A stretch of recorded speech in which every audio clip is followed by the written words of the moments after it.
After a 13-day stay in Paris, France, President Bola Tinubu has returned to Nigeria from his private visit. The president, who departed Abuja on January 24th, was welcomed at the Nnamdi Azikiwe International Airport, Abuja, by top government officials. His return to the country comes amid rising concerns over the cost of living fueled by protests in some states. Also, President Tinubu has directed immediate interventions to alleviate the suffering caused by the rising cost of food items. It follows a meeting of the Special Presidential Committee on Emergency Food Intervention at the Aso Villa.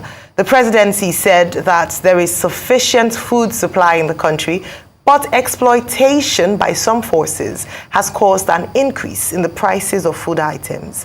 Minister of Information, Mohammed Idris, highlighted some of the actions to be taken, including unlocking the national food reserves, engaging with major millers and commodity traders, and addressing the impact of currency depreciation on food prices. The Central Bank Governor, Finance Minister, Coordinating Minister of the Economy, Chief of Staff, and National Security Advisor participated in the deliberations set to continue until Thursday. The government is taking some action to ensure that Nigerians have some relief in terms of the availability of food on the table. Of course, this meeting is not by itself exhaustive. It's just like I said, the beginning is going to continue tomorrow and the day after. Now, some of these will involve unlocking the foods that are available in most of the storage facilities around the country. You know that the Federal Ministry of Agriculture has some food reserve that is going to be made available to Nigerians. Government is also talking to major millers and major commodity traders to also see what is available in their stores, to open it up so that government will provide some intervention, discuss with them and provide some intervention to make this food available to Nigerians. What government is noticing is that actually there is still food in this country. Some people are taking advantage of the situation, especially because of the high cost, the rise in or the depreciation in the value of our currency. That has led to All right, we have there the Minister of Information, Mohammed Idris, giving a report on the meeting held with regards to food shortage. Rufai. Okay, so I'll start with the President is back after his private visit. I hope we reduce such private visits, because if you're accountable to the people, you need to be able to tell the people about your whereabouts. But for his supporters, Daddy, Oyoyo, Daddy, Oyoyo, Kileba Amubo. But while he was away, a lot of problems happened. Insecurity, kidnapping, I can go on and about that. But what is most pertinent is about food. And the question is, how can we stop this? Food inflation has been going on for a while now. So that's why this meeting, to me, is very hypocritical. But for the sake of the supporters of this administration, they'll say, oh, praise them when they do something. Oh, I praise them for the meeting. But it's hypocritical, and I'll tell you why. It is not today food inflation had been rising by the statistical figures. So if it took a protest for you to have a meeting, is it that you were not checking the facts in the first place? But for those that want praise, I give it to them. Kudos on this meeting. Let's now come down to food. What are the major problems we are facing? Some people were saying in the meeting, oh, there's no food shortage and all of that. As at last year, we were ranked serious on the global hunger index, the hunger in Nigeria is serious, over 28.3% on the ranking table. Also, consistently, we've had an increasing number of people that are food insecure. The number rose from 17 million to about 25 million. Consistently, insecurity has stopped people from planting in all these planting belts in the country. People cannot cultivate. Mango and bokos that we talk about so much that they were killings are areas that they would normally plant potatoes and the likes. But I think the most important problem we're not looking at is even the situation with our silos. How do we even store the food we have? Government said to have about 33 silos in this country. In 2006, they claimed they were going to build 1 million mini silos for farmers. Today, we have not seen anything. Those 33 silos, only a couple of years ago, they said they were going to concession some of them and be making 6 billion annually. What have we made for the concession? So when we say we want to release strategic grain reserve, we've had stories dating back to 2016 that was talking about how empty those silos are. Those silos are supposed to have a capacity of about 1.3 million metric tons of grains. What capacity of metric tons of grain do we have in the strategic grain reserve? Those are the questions we should start by asking. What's the viability of our strategic grain reserve in the country? I know the private sector have some, they'll be able to concession some from the government. How is the viability of that? Is it from the private sector you want to take? Secondly, what's the food plan for this administration? They talked about cultivating 150,000 hectares as palliative during COVID last year. If we had cultivated at that time, are we not supposed to have the first food cycle now? So what's going on? What is the strategic plan to be able to nip in the bud the problem of post-harvest losses? Also, pre-harvest losses. What is the food sustainability plan per crop in the country? In the 60s, Nigeria used to produce 1/3 of the tomato eaten in the West African sub-region, but today we have difficulties with tomato and onion and the likes. So these are the real conversations I feel we should bring to the table as regards this food plan, because it needs a holistic looking at. All right, Dr. Lati. Okay. One of the first things that President Tinubu did when he assumed office was to declare a state of emergency on food insecurity. That was July 2023. He not only declared a state of emergency on food insecurity, having realized that that was a problem, he moved the committee that he set up to the National Security Council. In other words, it became the responsibility of the National Security Council of Nigeria to worry about food, which makes sense because insecurity, is directly linked to whether or not the people can feed themselves. And the question that we ask is that what has that emergency committee been doing since July 2023? It is only when there is a problem, when a problem reaches a turning point, a boiling point in Nigeria, that you suddenly have people holding meetings. They hold meetings, they will talk shop, and they will go away and assume that the problem will disappear. But the problem does not disappear on its own. Hence, the Nigerian Bureau of Statistics in December 2023 announced, and that's government official figure, that inflation in Nigeria was already 33.3%. So it's not as if it's something that somebody is making up. It's something that is very clear. Now, the World Bank, in its World Food Security Report, which is the latest report, has reported that 7 states in northwest and north central of Nigeria, northwest and northeast of Nigeria, are facing the crisis of food insecurity, and that the situation is likely to worsen in 2024. Yobe, Zamfara are some of the states that are mentioned in that report. And therefore, it is not surprising that we have seen protests in Niger State this week. We have seen protests in Kano this week. We have seen protests over the rising cost of living in Nigeria, in Rivers State, in Port Harcourt, and also in Oyo State. What is established is that the government is not in a position to say that, oh, it is the opposition that is raising an alarm about food insecurity, that there is food in the country. Well, if there is food in the country, people will eat. After all, many years ago in this country, one federal minister said there was no problem because people were not yet eating from dustbins. The reality in Nigeria today is that people are already eating from dustbins. If you look very well, if you don't have eyesight problems, you know, because some people have eyes and they can't see, you will see people picking, you know, food items from garbage dumps across cities in Nigeria.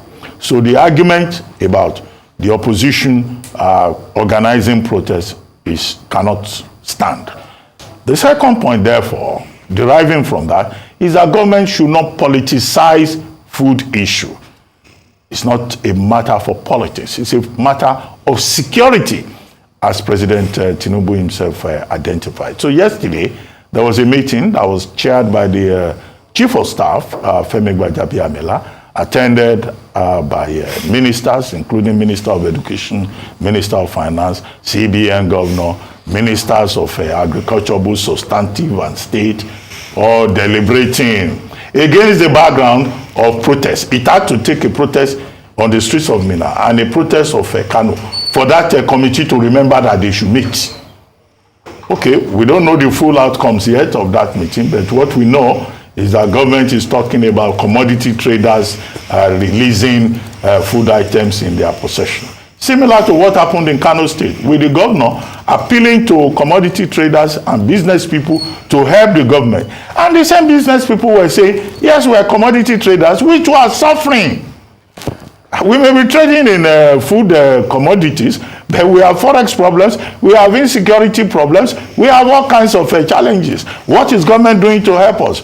So it's so convenient to say commodity traders should just release food. What are the circumstances of those commodity traders? In typical textbook fashion, the government is also saying, oh, they will release food from the National Grain Reserve. Has anybody visited that National Grains Reserve? What is there, or what we have, and what the quantity is, and how much of it can make any difference? So these are questions, you know, that government officials are not addressing. It is just as well that the House of Representatives, the lawmakers of Nigeria, are calling on government to find a solution to the problem. Because if care is not taken, many of those lawmakers in Abuja, they won't be able to go back to their constituencies. Because they go home, they will go and meet very angry people who will protest, who will ask them why they are feeding facts in Abuja and the people that they are representing have no access to food. One other consideration has been that, okay, the borders that have been closed, food items that have been prevented from being brought into Nigeria. When we are not doing any actual production here that can meet our needs. A bag of rice now is 65,000 naira.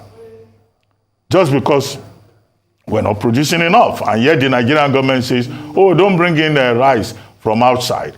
These are questions that the government needs to address. Where President Tinubu is back from a private visit, the little that we saw in the course of that private visit was that he was accompanied by his children, and they were watching football matches. Well, they are welcome back. While the president was away, security challenge in Nigeria got worse. Food insecurity got worse. As the president settles down on his return, and he sits down later this evening to watch the Super Eagles against South Africa, 1700 GMT. We hope there will be cause for joy, but the bigger cause for joy will be for the people of Nigeria to be able to feed, to be able to eat, for their objective of the Constitution under Section 14(2)(b), which is the security and welfare of the people to be met. So welcome back to work, President Tinubu. There is very serious work. People are hungry. People are hungry. Welcome back, Mr. President. And Dr. Batu, you said that he should come in and settle, but I doubt very much if he'll be able to settle at all. I think he'd have to come in and hit the ground running. In fact, one would have thought that he would have gone straight from the airport to the office, bearing in mind the situation of things on ground. There's no sleep at all for the president at this time. And he did mention that no one should feel sorry for him, that he was ready for the job. This was during campaign seasons. And so we'll hold him to that word. And from campaign, they had mentioned that he had sleepless nights. He was working 24 hours. I think he's going to have to stretch that time to work even more, because in the 13 days since he's been away from the country, things have gotten bad, well, worse. It would be interesting to find out how things can go so bad in just 13 days. What bad they have gone. The value of the naira, devaluation of the naira, further devaluation of the naira, food insecurity that has been mentioned, hunger in the land, protests here and there, insecurity here and there, killings, kidnappings, ransoms, so many things that would be brought to the table of the president. The question would be, which would he tackle first, or which would he, or perhaps have to tackle all of them at once? Well, he has a team of people that he's appointed, and one of the things that the president has often said is his ability to pick the right people to fit the right jobs. And so you would understand why the meeting, this was the first in the series of meeting of the Special Presidential Committee on Intervention, Emergency Food Intervention, chaired by the Chief of Staff, Honorable Femi Gbajabiamila, where they'd come out following that, where the Minister of Information and National Orientation had spoken about some of the interventions in the immediate that this administration would take to stem the tide of food inflation, hunger, and to feed the people in Nigeria. But the big question is, these announcements, even though it's just one of 3 of the meetings, are they enough? Do they inspire confidence in Nigerians as to whether or not this government has a grasp on the issue of, hunger in the country? Unfortunately, I don't think that the recommendations or perhaps the announcement would do that. A few other things that ought to have been mentioned with regards to, at this moment, it's an emergency. The name of the committee itself is an emergency intervention. Therefore, people, as had been mentioned earlier on, temporarily open the borders, crash the price of food, let people be able to afford to eat.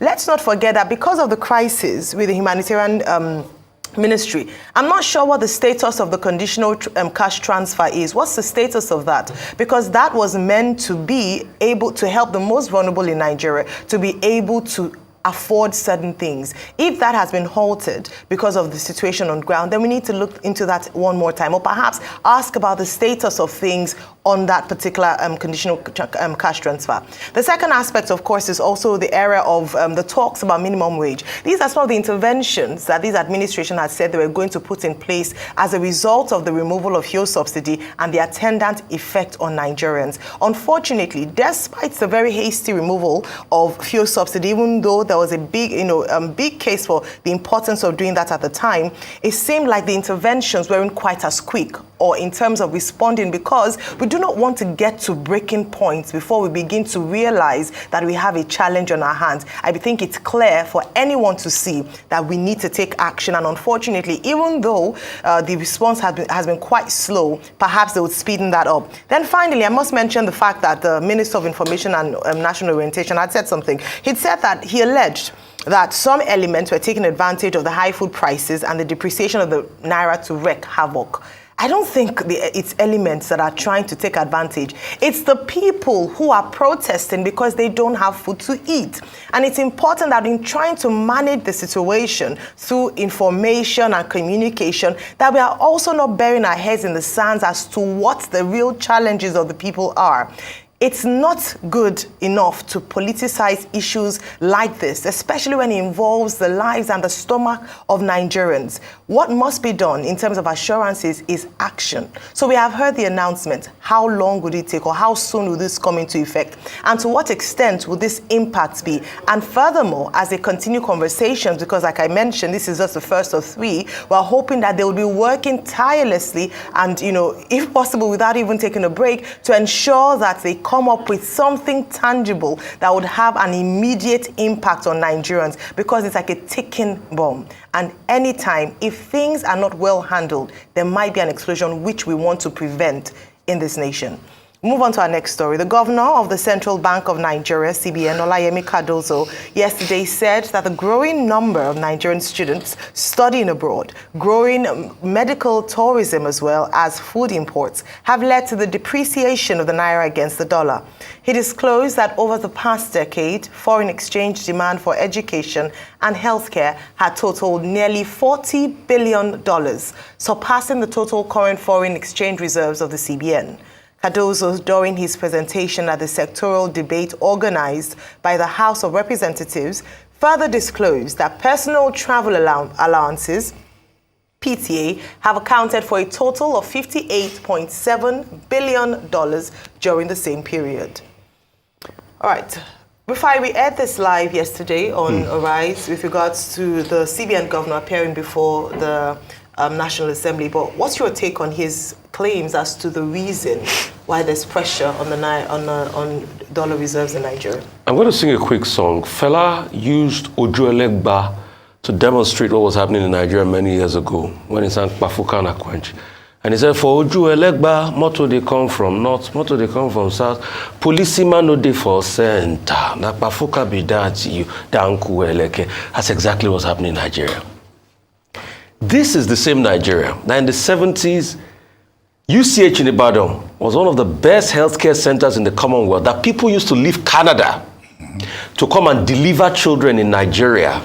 The Saudi royal family, Saudi and Qatar that they've gone, fought in law far ahead of us, used to come here for healthcare. All of a sudden, healthcare is gone. Ask how much of those monies that you say we are spending on healthcare in the last 10 years is going to India. This was the same India that a couple of years ago, their healthcare, but they revamped it, mostly private sector led. I would also like to ask him, how much of that medical tourism money did President Buhari spend? How much? That was the president that was a tourist for healthcare.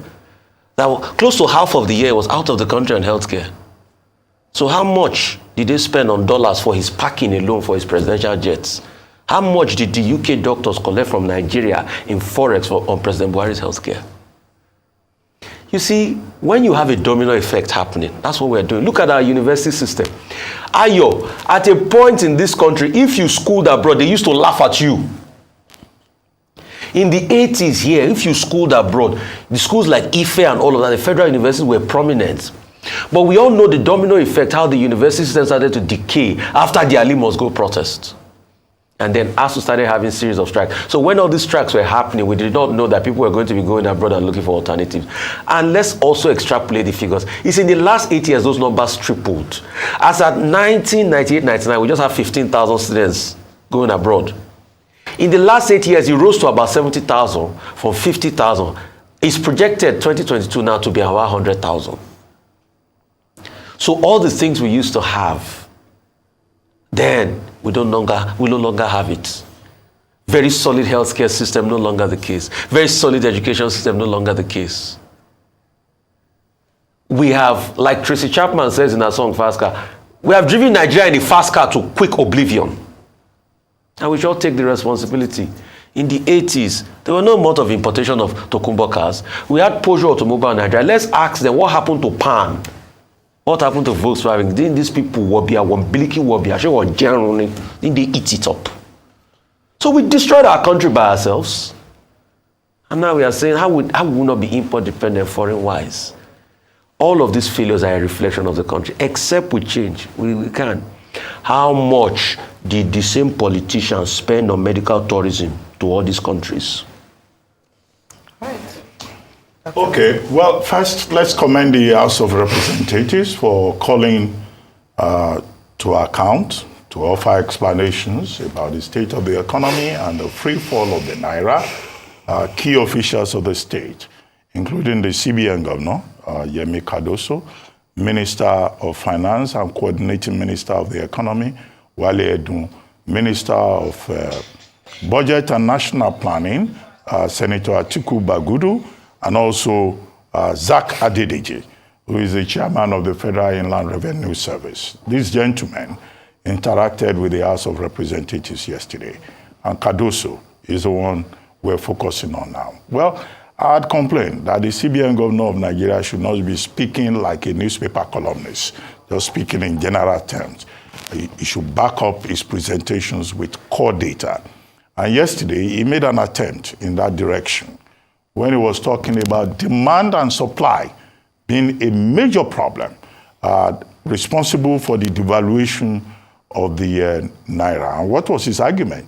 That, look, the demand for dollar has gone up, has increased astronomically, but the supply is very low. It's not available. So the pressure is suffered by the naira.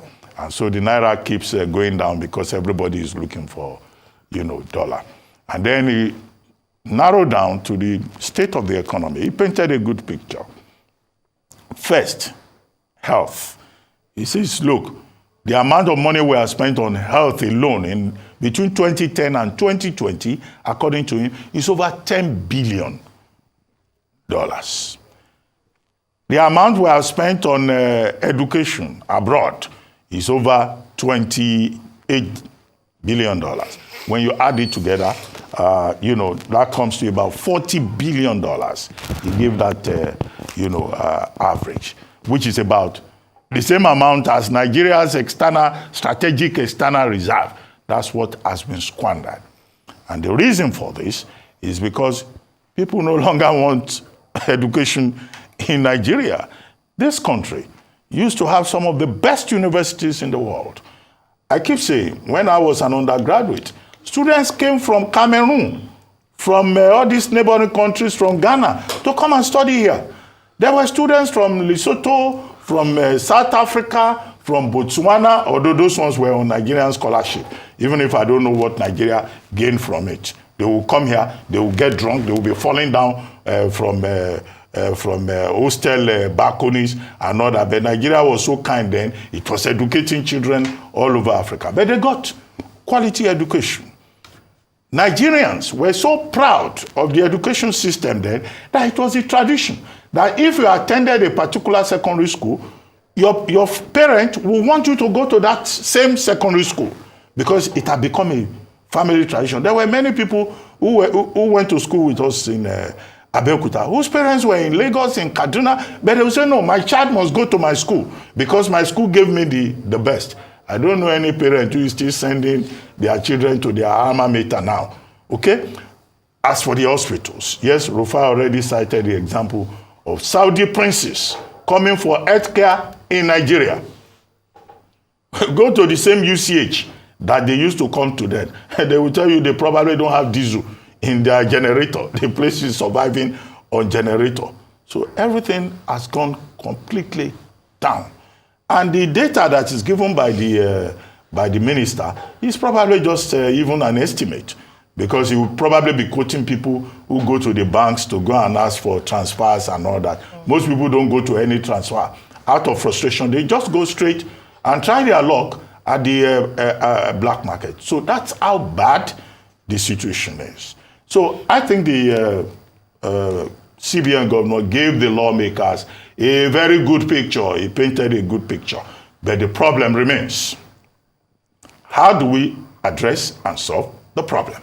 Since he knows that the problem is demand and supply, what is he doing about the supply of forex? That is number one question. I don't think there was enough clarity in everything that he said, other than he's saying that the reforms that they are introducing would help in solving the problem.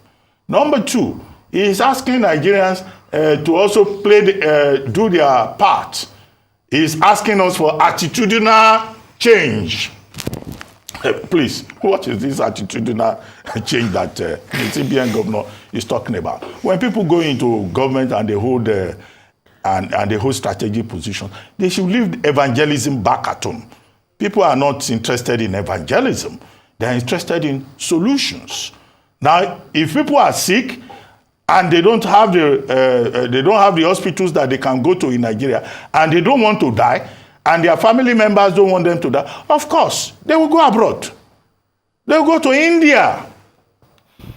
It's even funny that India today is a major reference for Nigeria. Look, in those days, if you came anywhere around Nigeria and you claim that you studied in India, people will look at you twice. They will think maybe you went there to go and study magic. You say, B.A. Bombay? B.A. Bombay? They will be laughing at you. When we had IFE, we had the UNA, we had the University of Ibadan, they would think you couldn't pass entrance examination into a Nigerian university. That was why you went abroad. Yeah. In those days, if you came, you said you had PhD from United States. People will laugh. Yeah. They'll be wondering, this one can't go to UI, can't go to UNA. That was how good Nigeria was. So the governor of the CBN is saying attitudinal change. Which attitudinal change is he talking about? Families want solid education for their children, and they find it available. Although that comes with its cost, with its own cost. You send these children immediately after secondary school abroad. By the time they come back with their degree, they don't want to come back here. They want to stay permanently abroad. Before you know it, they will be behaving like Oyibo people. You will tell them, go and bring husband, go and bring wife. They will say they are career people. Which one is career? All these things must go together. Rufa is another career person sitting down here. So this thing about attitudinal change is just hot air. It doesn't make any sense. So government must solve the problem. Since President Tinubu has said he's not afraid to address the problems that he inherited, well, they have swallowed the pestle. There's no sitting down, there's no standing up. They just must find a solution to the problem. And solution they must find. I believe that interaction with the House of Representatives yesterday with the CBN governor, Mr. Yemi Cardozo, was quite enlightening. However, some people were quite disappointed with the outcome or some of the revelations of the CBN governor. In fact, in some quarters, it's been said that in responding to, or the reasons he gave for why there's a rapid decline or decline of the Naira is as a result of pressure on foreign currency or dollars, especially by people who go to take education abroad or pursue educational pursuits abroad and medical or seek medical tourism. People say that he's not actually facing the real issues. Yes, given the numbers he said, you can mention that yet that is a contributory factor. However, there's still some core fundamental issues that must be settled. It's this same thing about burying our heads in the sand and not giving the actual problem or the actual cause of a problem and putting it to just the surface level things. Addressing issues around productivity in terms of our nation, those addressing issues around round-tripping, racketeering, because when he talks about PTA, how many people who applied for PTA in the time under review got the value of the PTA they asked for? Let's investigate what works in terms of making a request for PTA, the middleman and the cut from there, and then before it gets to the final person. So the people that the CBN governor is pointing his fingers at, unfortunately, are just the fall guys. There are deeper issues, which has been said a number of times on the show, that if this administration or the CBN governor is serious about fighting or tackling this, all the irregularities and corruption that happens in the forex industry, then he must be willing to admit the truth. Now, let's talk about the implications of failures of institutions. We can see that when it comes to the economy and the strengthening or perhaps or otherwise the weakening of the Naira, it is multi-pronged. And the decisions that we take or the lack of that seems like it has no direct impact on it is actually bearing a lot of negative impact on the strength of our Naira and, of course, the economy. Look at education, for instance. And I hope that following this summons, they will summon the Minister of Education and Minister of Health, because we focus a lot on, Minister of Finance, CBN governor, but we need to ask the Minister of Agriculture. We need to ask the Minister of Industry, Trade and Investment. These are complementary ministerial appointments or ministerial responsibilities, that if they are saying that our educational system and the health structure or system in Nigeria has broken down to the extent that people would rather take their hard-earned money, transfer it, convert it to dollars and send their awards abroad, it's because we're in a dire situation. How many people really would not prefer to keep their awards here at home? There are many challenges that parents have faced in their quest for seeking a better life for their children. And so it's an indictment on the nation and these ministries as to why they are not working, because at the end of the day, we must continue to dig deeper and deeper until we find the root cause of some of these challenges. Even though in terms of how impactful or the contributory factor is not as high as other things, we must also speak to those things if we're looking for a holistic response to tackling this challenge that we have on our hands. So the first thing is that why do we have a literacy problem in this nation, where we've had successive governments allocate monies or budget to the education sector? Why is it that the average Nigerian who finishes from a Nigerian school after primary school cannot read and write? It is there. We have a literacy crisis on our hands. And then you wonder why it's no longer university that parents are taking their children to school. Right from primary school, right from secondary school, parents are shipping their children off abroad just for a chance at a better life. Healthcare. Why is it that just a simple, well, it's not simple, but what should be an uncomplicated process of childbirth, you would need, aside from wanting to get the papers of the other country, but just for safety, some people would rather go to another country to have children because of the maternal mortality rate. How many cancer centers do we have here in Nigeria? Because when we talk about India, they look at issues around the kidney, look at issues around cancer. Why is it that we are going? So these are questions that we must answer in response to some of these questions. But beyond that, I hope that the CBN governor would also be honest about some of the bigger issues that has caused this free fall of the naira.